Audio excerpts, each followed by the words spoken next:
Alhamdulillahirabbil alamin. Innal hamdalillah nahmaduhu wa nasta'inuhu wa nastaghfiruh wa na'udzu billahi min shururi anfusina wa min sayyiati a'malina. May yahdihillahu fala mudilla lahu wa may yudlil fala hadiya lahu. Allahumma shalli wa sallim ala nabiyyina Muhammad wa ala alihi wa ashabihi wa man ittaba'a hudahu wa ba'd. Bapak Ibu hadirin jemaah salat subuh yang dirahmati Allah.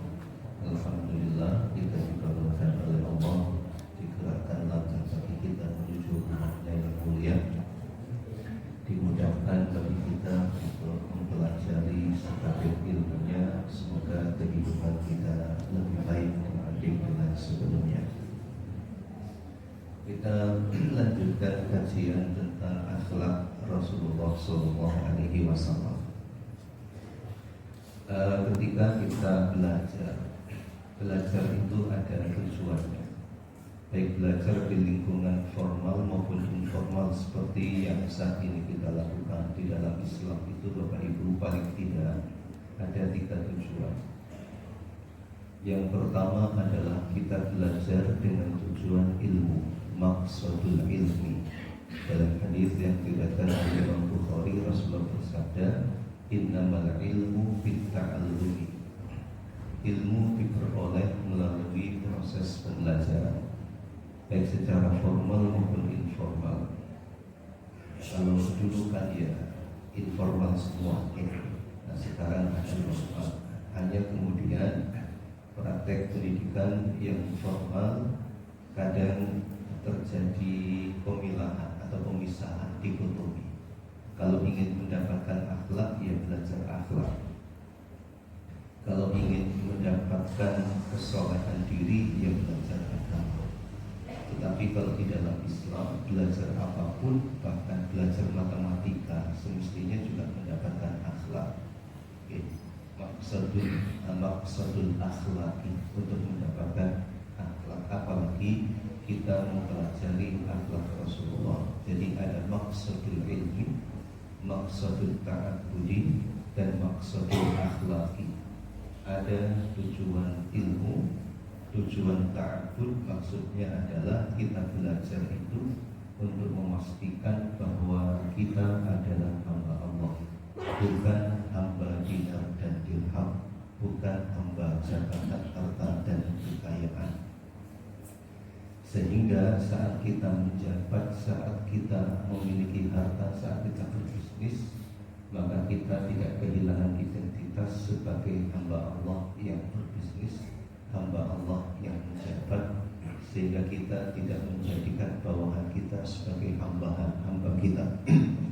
Termasuk juga ketika kita belajar ilmu, juga maksud ta'abbudi, untuk memastikan bahwa kita adalah hamba Allah yang belajar dan yang mengajar.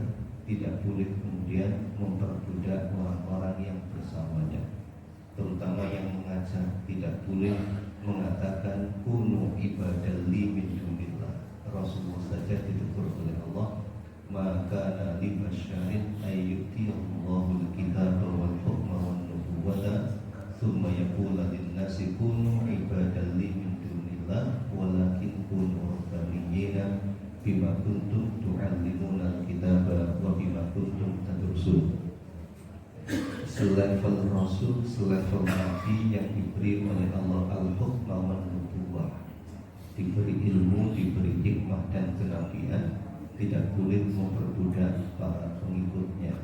Sehingga dipastikan proses pembelajaran itu menempatkan kita sebagai hamba Allah, maksudul ta'abbudi. Kemudian maksudul akhlaki, tujuan akhlak. Nah, tujuan akhlak, hadirin yang dirahmati Allah, ini penting bahwa kita belajar untuk mendapatkan akhlak. Apalagi mempelajari akhlak Nabi Muhammad SAW. Kita berupaya dan berusaha meneladani Rasulullah secara utuh, meneladani ibadahnya, meneladani muamalahnya, meneladani akhlaknya. Berupaya meneladani Rasul dalam kapasitasnya sebagai seorang suami, sebagai seorang ayah, sebagai seorang mitra dalam bisnis, sebagai teman bersama para sahabatnya. Nah, akhlak-akhlak itu kita teladani, bahkan termasuk akhlak Nabi kepada orang-orang yang tak suka padanya. Kita belajar dan mencoba untuk at-takhalluq bi akhlaqir Rasul sallallahu alaihi wasallam. Terkait dengan interaksi Nabi kepada orang-orang yang tak suka padanya, terhadap lawan-lawannya, terhadap orang yang memusuhinya, bahkan secara langsung menyakitinya. Nah, penting kemudian kita meneladani Nabi Muhammad SAW. Bapak Ibu yang dirahmati Allah Subhanahu wa taala, Nabi Muhammad SAW memiliki sifat pemaaf. Maka kita mengkaji min afi Rasulullah SAW.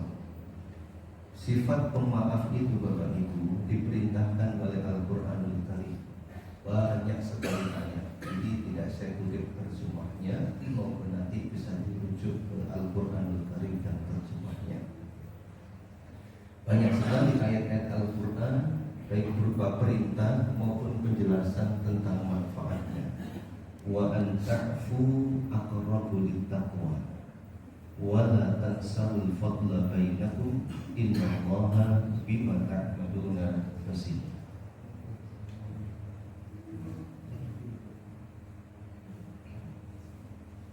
Wa an ta'fu aqrabu lit-taqwa, hendaknya kalian memaafkan. Aqrabu lit-taqwa, yang demikian mendekati takwa kepada Allah Subhanahu wa taala.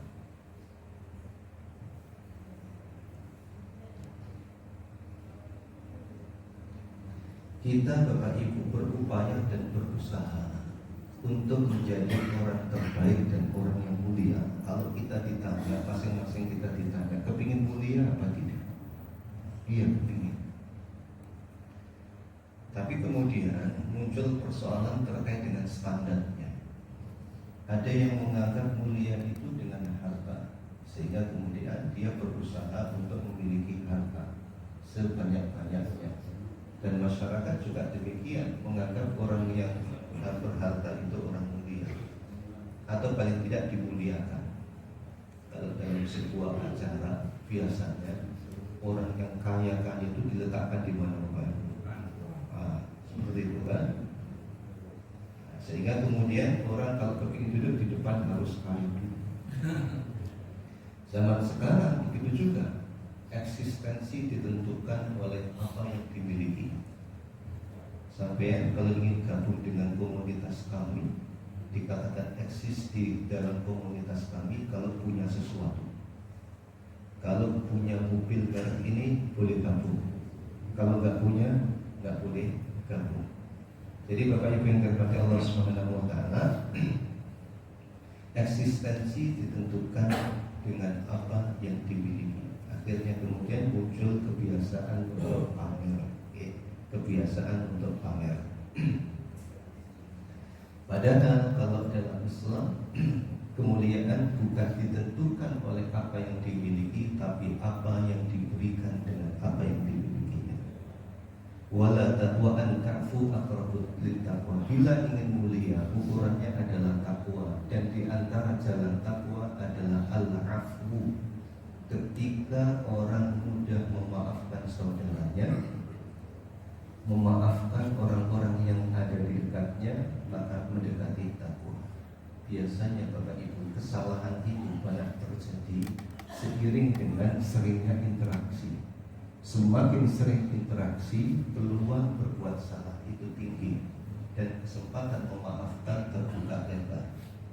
Contohnya, antara panjenengan dengan di rumah, antara di rumah dengan di masjid, potensi salah lebih banyak terjadi di mana, Bapak Ibu?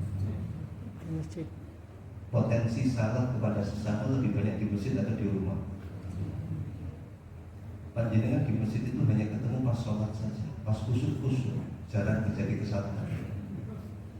Tapi kalau pulang ke rumah, Ya, sarapan belum siap, rumah kotor berantakan. Potensi salah kepada sesama itu tinggi. Kalau di rumah biasanya yang banyak salah bapak-bapak atau ibu? Bapak-bapak. Bapak-bapak. Bu wa antafu aqrabu littaqwa. Bila ibu-ibu ingin menjadi orang bertakwa, maafkan bapak-bapak. Gampang kan?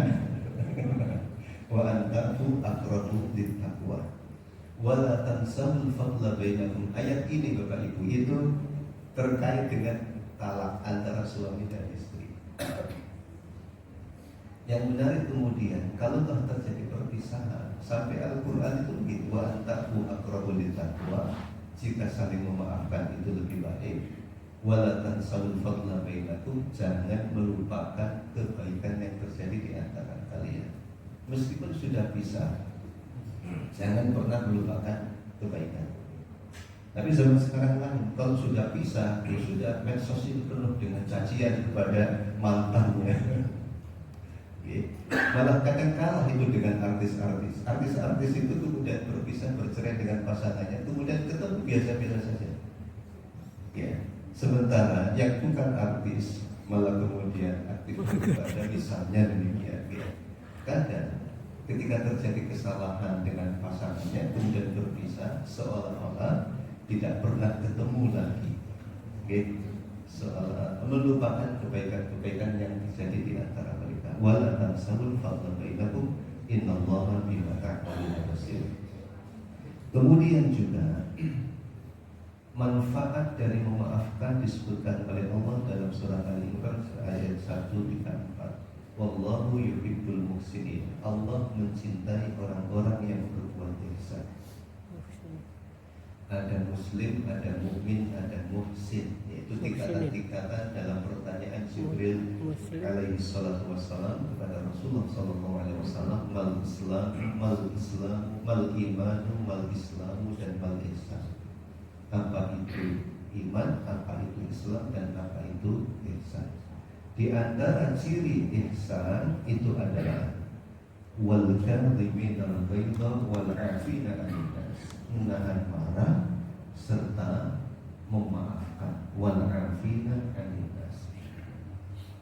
Ini hadirin redaksinya itu dengan menggunakan redaksi alladzina yunfikuna fi'il mudhari'. Fi'il mudhari' itu kata yang menunjukkan arti sedang dan yang akan datang, menunjukkan manfaat, yufidu al-istimrar, berkesinambungan. Jadi sifat memaafkan dan menahan marah terus dilakukan oleh seseorang hingga kemudian dia masuk dalam kategori al-muhsinin yang dicintai oleh Allah Subhanahu wa taala. Kemudian fa'fu anhum wastaghfir lahum wasyawirhum fil amr. Fa idza azamta fatawakkal 'ala Allah innallaha yuhibbul mutawakkilin. Fa'fu anhum wastaghfir lahum wasyawirhum fil amr. Di dalam kitab Siyasat Syariah itu dijelaskan tentang syura. Ayat tentang syura itu ada dua. Ada ayat yang ditujukan kepada umat secara keseluruhan, ada ayat yang ditujukan kepada waliul amri. Kalau ayat yang berbunyi wa amruhum syura bainahum, ini menjelaskan tentang karakter masyarakat muslim, bahwa masyarakat muslim itu mengedepankan syura. Syura menjadi tradisi kaum muslimin di dalam menyelesaikan masalahnya.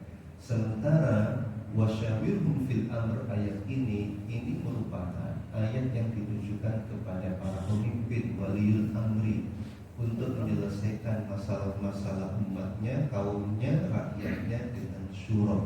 Tapi kemudian diawali dengan fa'fu anhum wastaghfir lahum, maafkan mereka, mohonkan ampun mereka.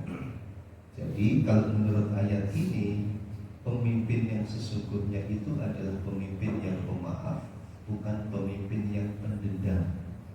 Pemimpin muslim yang masuk dalam kategori ayat ini adalah pemimpin yang mudah memaafkan kesalahan rakyatnya, mudah memaafkan kesalahan orang-orang yang menjadi bawahannya, bukan pemimpin pendendam. Kemudian juga firman Allah, in tubdu khairan aw tukhfuhu aw ta'fu an su'in fa innallaha kana 'afuwan qadira, dan beberapa ayat yang lain yang menjelaskan tentang kedudukan maaf itu dalam Al-Qur'anul Karim. Selanjutnya Allah Subhanahu wa taala juga menamai dirinya atau mensifati dirinya dengan Al-Afu. Innallaha kana 'afuwan ghafura. Sesungguhnya Allah Subhanahu wa taala Maha Pemaaf dan Maha Pengampun. Al-Afu Al-Ghafur. Ma'asyiral muslimin yang dirahmati Allah Subhanahu wa taala, kita pun di dalam wirid itu juga ada yang diajarkan oleh Rasul, wirid yang bunyinya Allahumma innaka afuwun tuhibbul afwa fa'fu anni. Allahumma innaka afuwun tuhibbul afwa. Ada yang berpendapat kalau ghafara memaafkan, melupakan, tapi catatannya masih ada. Oke, ada yang seperti itu. Kemudian kalau al-afuwu itu memaafkan tapi catatannya dihapus. Ada juga fa'fu wasfahu sofha. Sofha itu sofha artinya menghapus dan melupakan, pindah ke halaman berikutnya, seolah-olah tidak pernah terjadi kesalahan. Dan al-afuwu penting Bapak Ibu di dalam hidup ini kita memiliki pengetahuan tentang asma dan sifat Allah, ma'rifatullah. Sebelum kita berinteraksi dengan sesama, maka penting kita ma'rifatullah. Oh, Allah memiliki sifat al-afu, maka saya berusaha untuk memaafkan saudara. Sebelum bekerja, pahami sifat Allah Ar-Razik, Allah pemberi rezeki. Oh, rezeki itu berasal dari Allah. Karena itu cara yang saya gunakan jangan sampai melanggar cara Allah Subhanahu wa ta'ala. Nah, ini kedudukan Al-Afu. Al-Afu diperintah oleh Al-Quran Al-Karim, kemudian menjadi salah satu nama Allah Subhanahu wa ta'ala. Kemudian juga Allah mencintai orang-orang yang pemaaf. Bahkan pemaaf itu menjadi syarat. Menjadi syarat waliyafu waliyasfahu. Ala tuhibbuna ayyaghfirallahu lakum wallahu ghafurur rahim.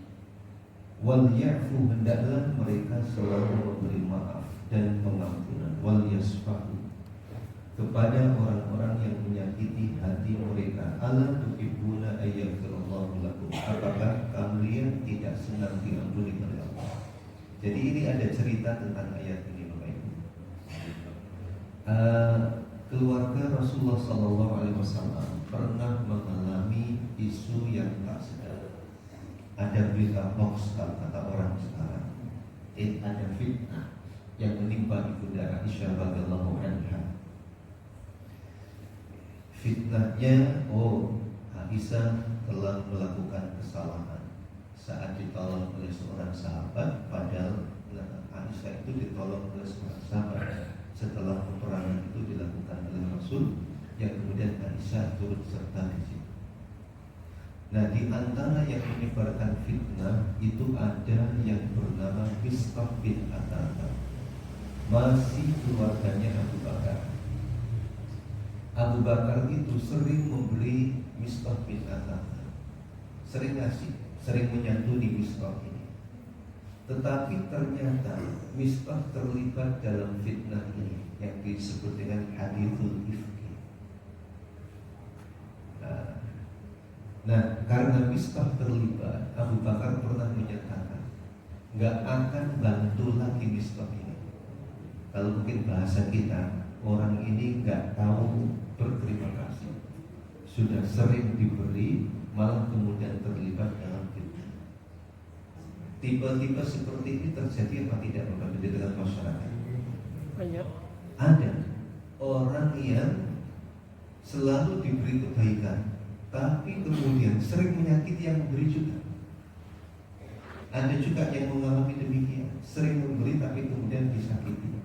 Dan ini resepnya. Abu Bakar kemudian mengatakan gak mau lagi bantu miskin.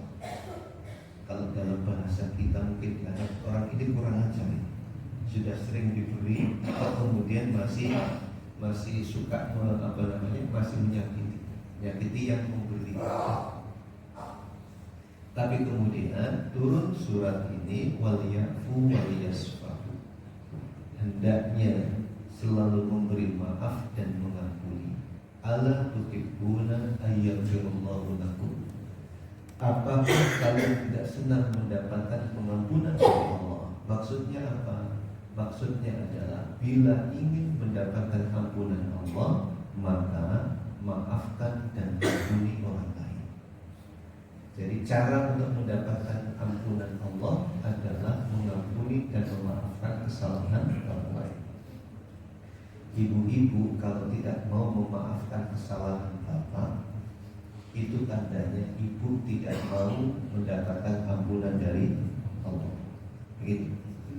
Bapak-bapak yang tidak memaafkan kesalahan ibu, itu tandanya tidak mau mendapatkan ampunan Allah Subhanahu wa taala. Dan ada hadisnya ketika malam Sya'ban itu Allah mengampuni hamba-hambanya, tapi ada yang dikecualikan. Amdiro ila halaini hatta yasqaliha. Untuk dua orang itu jangan dimaafkan dulu sampai berdamai. Nah ini juga menguatkan ayat ini, bahwa memaafkan itu sebagai jalan untuk mendapatkan ampunan Allah Subhanahu wa taala. Emang kalau fasilitas ini disia-siakan, panjenengan sholat, panjenengan puasa, kita berzakat dan lain sebagainya, sedekah, tapi dalam hati masih ada ganjalan kepada orang lain dan tidak memaafkan, wah susah. Nah, tidak mendapatkan fasilitas maaf dari Allah karena tadi ada konflik dengan sesama. Andiru ila hadaini hatta yasqaliha wal yafu wal yasfahu. Manfaat memaafkan, manfaatnya cukup banyak tadi. Ada manfaat dunia dan ada manfaat akhirat. Selalu dalam kehidupan dunia ini, ajaran-ajaran syariah itu baik berupa perintah, larangan maupun yang sunnah, yang mubah dan sebagainya, itu pasti ada manfaatnya. Ketika Allah memerintahkan sesuatu, pasti ada manfaatnya ketika dilakukan. Ketika Allah melarang sesuatu, pasti ada manfaatnya ketika dihindari. Bahkan ijma ulama, ada konsensus kesepakatan para ulama bahwa syariat itu diturunkan oleh Allah lima salihil ibadi fil ajili wal ajili. Syariat diturunkan oleh Allah baik dalam bentuk perintah, larangan, sanksi dan sebagainya, untuk kebermanfaatan, kemaslahatan fil ajili wal ajili. Fil ajili dengan huruf ain maknanya di dunia, wal ajili dengan hamzah yang dibaca abjad ya, fil ajili itu artinya ajal maupun di akhirat. Ada manfaat dunia dan ada manfaat akhirat. Ada yang menjadi tujuan, ada yang menjadi hikmah. Hikmah tidak boleh dijadikan sebagai tujuan, cukup itu sebagai manfaat yang dirasakan dan diterima. Contohnya puasa itu tujuannya takwa, sementara sehat itu hikmahnya.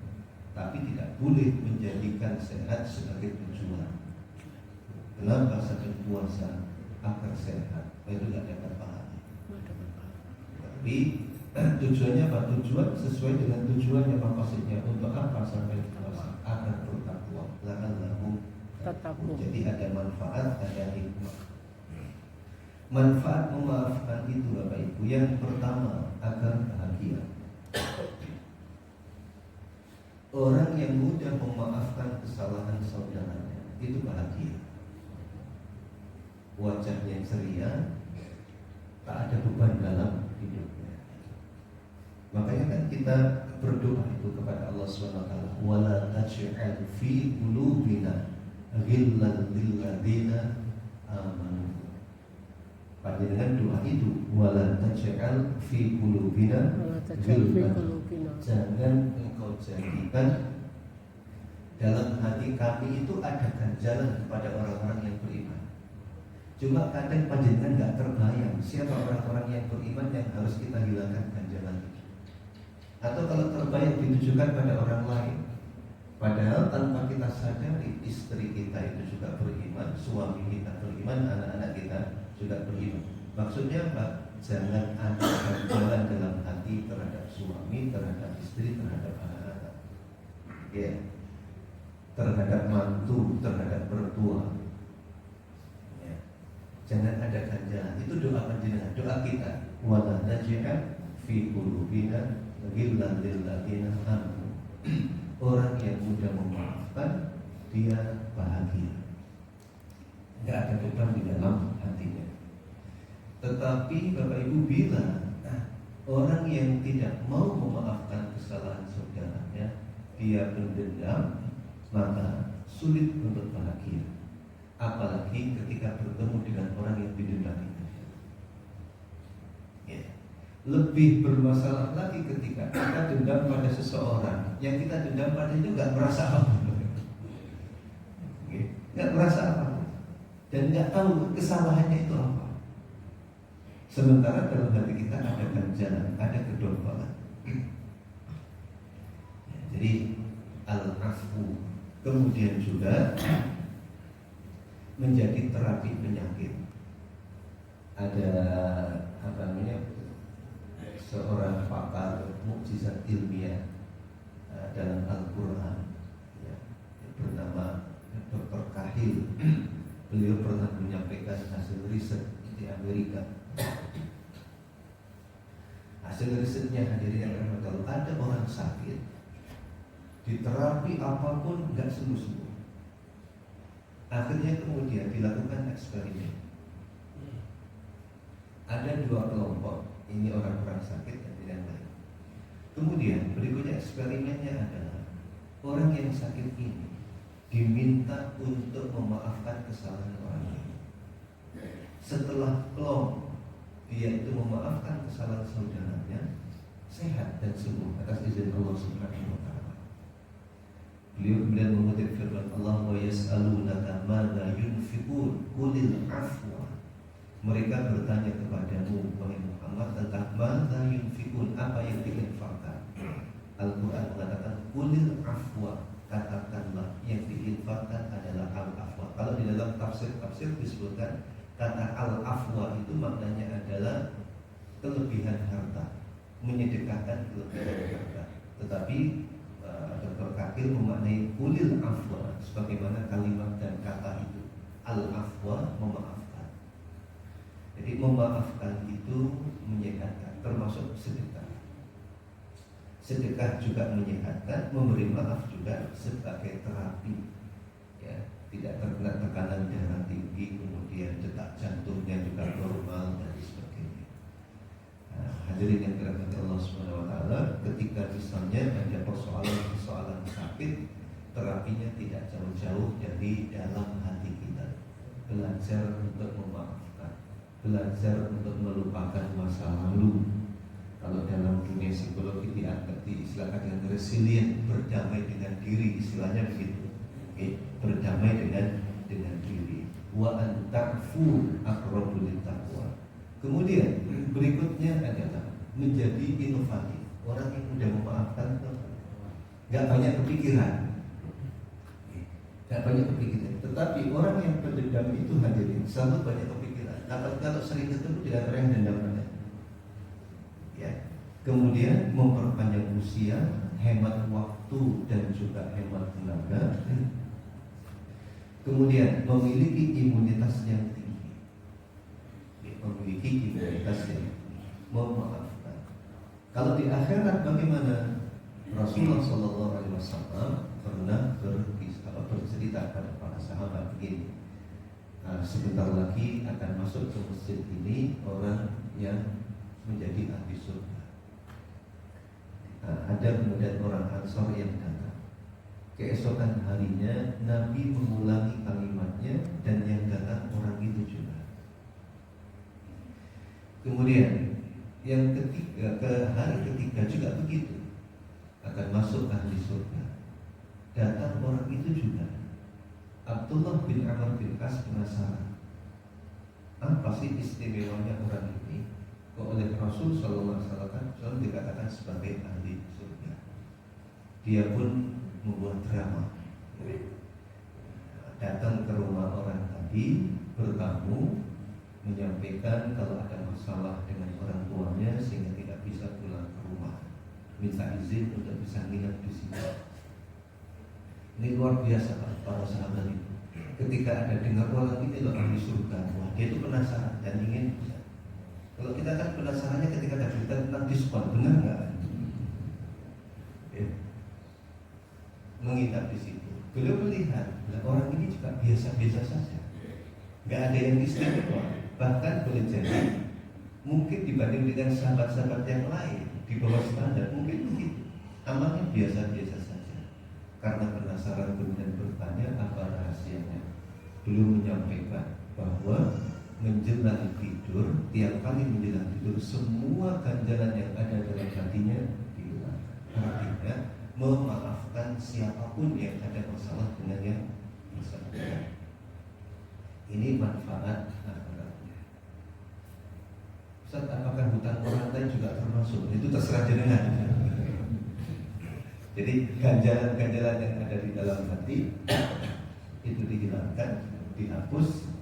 Kenapa? Karena kita tadi berdoa wala taj'al fi qulubina ghillan lil ladzina amanu.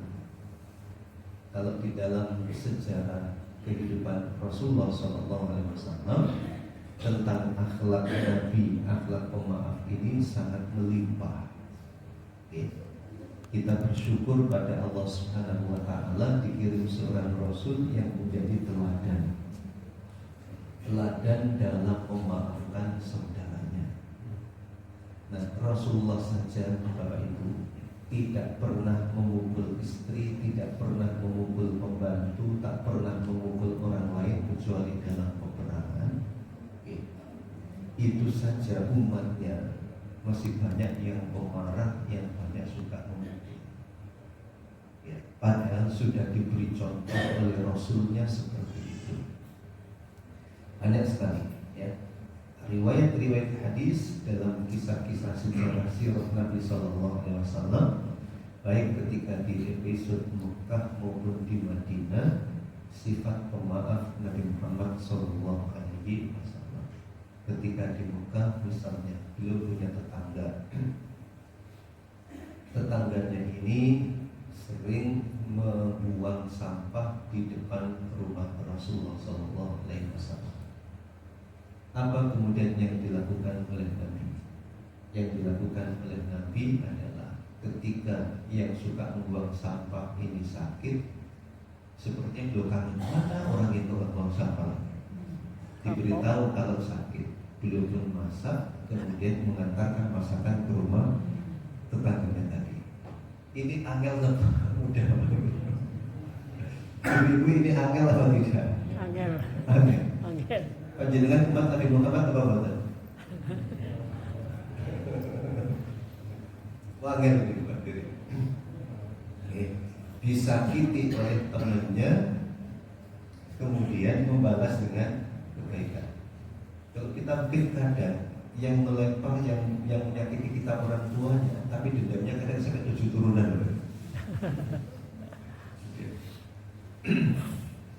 Rasulullah SAW memberikan contoh seperti itu.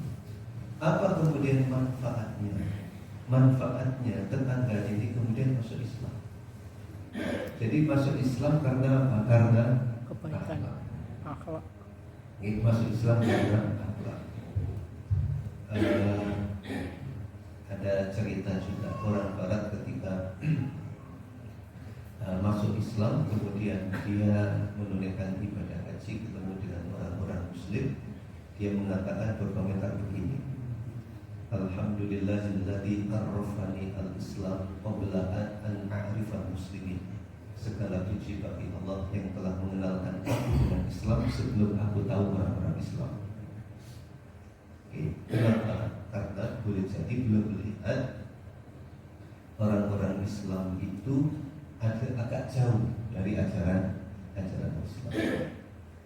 Jadi bagaimana pada Allah SWT, akhlak menjadi kunci. Termasuk juga ada kisah yang sangat terkenal, ya.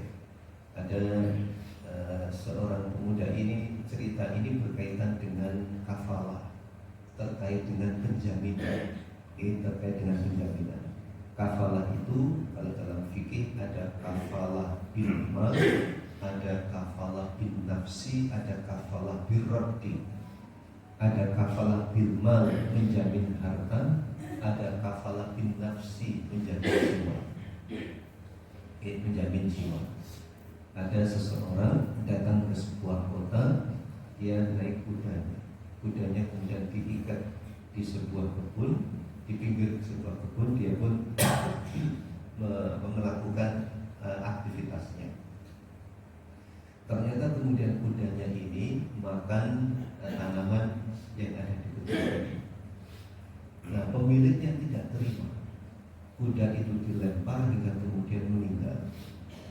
Saat tahu kudanya meninggal, pemilik kuda ini kemudian emosi dan membunuh pemiliknya. Dia pun dituntut oleh anak-anaknya, si anak kurban. Dituntut karena membunuh, maka kisos. Saat dihadapkan pada khalifah akan dijatuhi kisos, dia menawar, oke, saya siap, tapi izinkan aku untuk pulang terlebih dulu untuk menyelesaikan tanggungan-tanggungan. Awalnya tidak terima dua anak yang menuntut ini, tapi kemudian dipersilahkan untuk pulang menyelesaikan masalahnya. Tetapi anak tadi itu menerima sebab ada penjaminnya.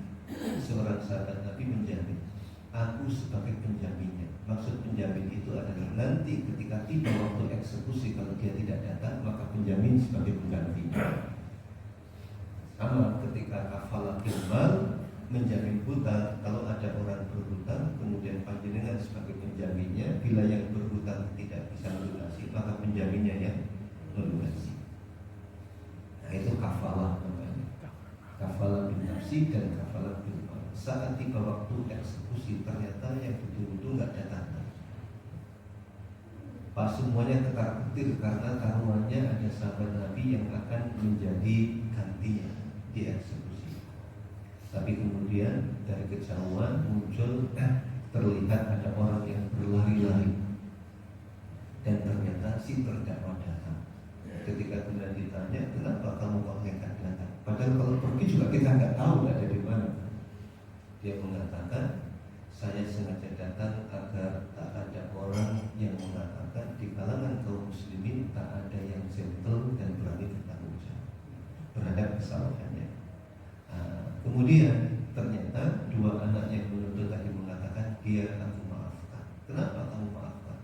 Agar tak ada orang yang mengatakan di kalangan muslimin itu tak ada orang lagi yang mau memaafkan kesalahan saudara.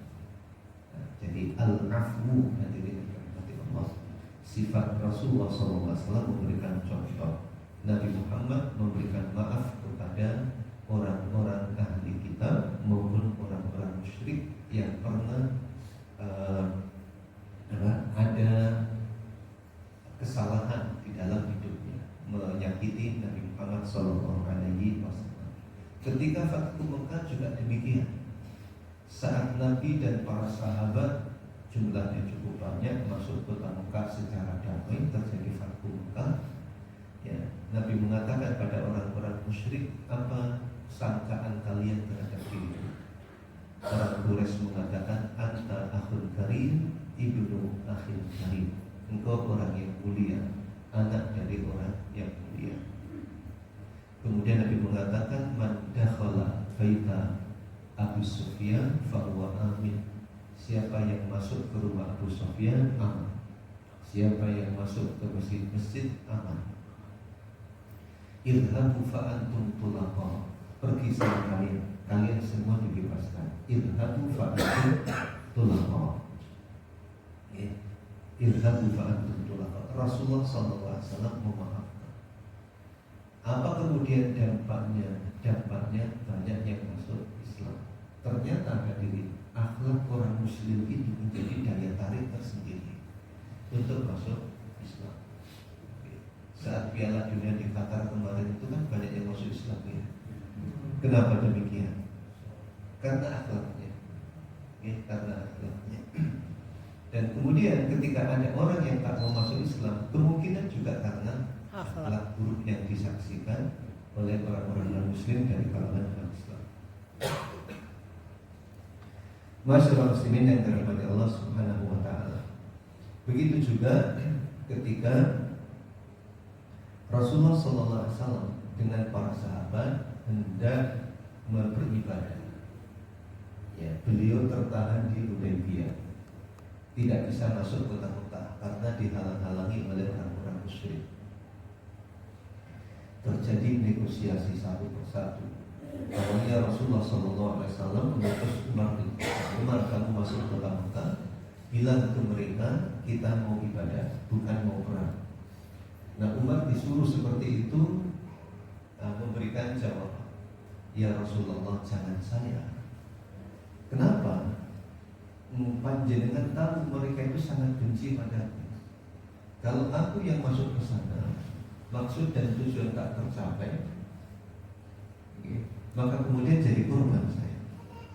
Siapa yang harus ditusuk? Utsman.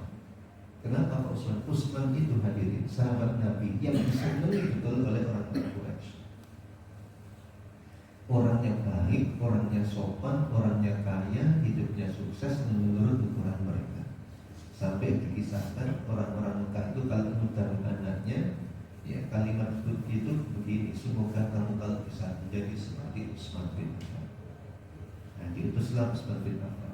Walaupun kemudian satu persatu orang-orang Quraisy datang negosiasi, tapi kemudian tidak berhasil dan mereka kemudian berupaya membunuh Nabi Muhammad SAW. Tapi kemudian tidak terjadi peperangan dan mereka dimaafkan oleh Rasulullah SAW. Itu terjadi juga karena Allah menghendaki wa wallazi kaffa aydiyahum ankum wa aydiyakum anhum bi batni Makkah. Dialah Allah Subhanahu wa taala yang menahan tangan-tangan mereka untuk tak menyerangmu dan juga menahan tanganmu agar tak menyerang mereka. Ya. Padahal saat itu posisinya kuat, tapi Rasulullah SAW memaafkan. Pernah juga pasca perang Hunain, hadirin yang dirahmati Allah Subhanahu wa taala, pasca perang Hunain, Nabi Muhammad SAW muncul mendengar isu. Jadi setelah perang Hunain itu yang ikut sangat banyak, termasuk yang ikut perang kaum muslimin yang baru masuk Islam saat ketika Fathu Mekah. Mereka terlibat dalam peperangan Hunain itu dan awalnya kalah, tapi kaum muslimin menang, mendapatkan harta rampasan yang melimpah. Tetapi harta rampasan perang itu dibagi oleh Rasulullah untuk orang-orang Mekah saja. Yang orang-orang Ansar tidak kebagian. Muncul kasak kusuk. Nah, di dalam kitab-kitab sirah itu dijelaskan, muncul kasak kusuk. Tuh, Muhammad sudah ketemu sama teman-temannya dan keluarganya, tidak memberi kita. Ada sahabat yang datang kepada Rasul, ya Rasulullah, kaumku mengatakan seperti ini lapor. Yang lapor ditanya, kalau kamu bagaimana? Saya bagian dari mereka ya Rasul. Ya, ini jujur, nggak ngomong itu arah-arah ya Rasul, itu nggak belok-belok. Langsung kemudian dikumpulkan. Nabi kemudian mengatakan kepada mereka, bukankah dulu kalian tersesat, maka kemudian diberi hidayah oleh Allah? Dulu kalian kekurangan, maka kemudian dicukupkan oleh Allah juga karena aku. Silakan jawab. Nabi menyampaikan keutamaan beliau bagi kehidupan mereka. Nabi juga mempersilahkan mereka untuk menjawab keutamaan mereka bagi Rasulullah SAW, meskipun mereka tidak menjawab. Tapi Nabi justru mengajari, katakanlah wahai Muhammad, dulu kamu terusir dari Mekah, kemudian kami tampung dan seterusnya. Nah itu jiwa pemaaf Nabi Muhammad SAW, meskipun para sahabatnya berbuat salah kepada Nabi Muhammad dengan mengatakan Muhammad tidak adil. Ya, Nabi mengatakan, wahai orang-orang Ansar, mana yang kamu pilih? Pulang membawa harta rampasan perang atau pulang membawa Muhammad SAW? Mereka kemudian mengatakan, kami pulang membawa Rasulullah. Enggak milih bagian harta. Kalau riwayat ini, hadis yang diriwayatkan oleh Imam Muslim, an Aisyah radhiyallahu anha qalat, ma daraba Rasulullah sallallahu alaihi wasallam syai'an qattu bi yadihi wala imra'atan wala khatiman illa an yujahida fi sabilillah. Nabi tak pernah memukul apapun dengan tangannya, tak pernah memukul perempuan atau memukul istri, dan juga tak pernah memukul suami. Maaf, tidak pernah memukul pembantu, wala khatiman, wala imra'atan, wala khatiman. Nah ini patut kita teladani. Kalau tak pernah terjadi, yang lalu biar berlalu. Wa anta'fu aqrabu litaqwa tadi. Wa anta'fu aqrabu litaqwa. Memaafkan itu lebih baik agar kesehatan. Demikian Bapak Ibu yang dirahmati Allah, semoga bermanfaat. Moga bila ada hal-hal yang dijelaskan saya persilakan.